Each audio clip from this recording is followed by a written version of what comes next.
another camera available for us in the area. Why don't we head out to Gage right there that is showing us a separate view of that home, just charred.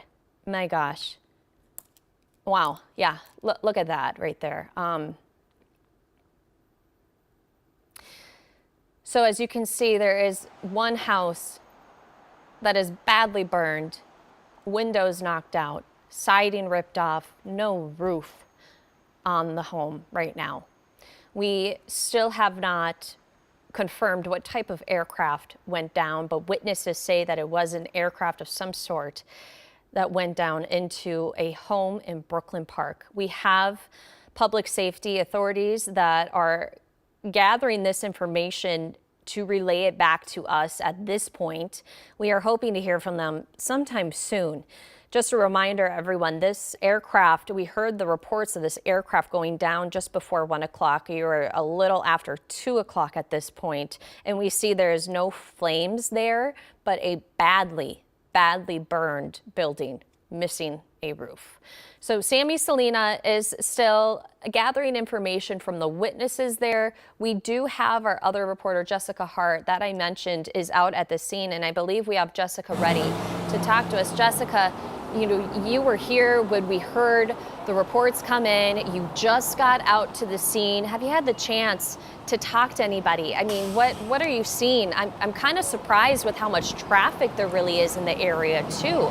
Do you have any updates on possible road closures or I see the tape is up.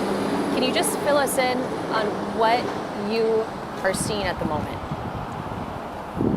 Yeah, Morgan, they've taped off a couple of different homes here in this neighborhood. If you look over this way, we did see a firefighter and a police officer earlier kind of over by some of the houses next door. And then right here, you can see an officer talking with a woman there. They were kind of just like getting a different angle or different look at the house just from afar to maybe try to see like how this aircraft came down.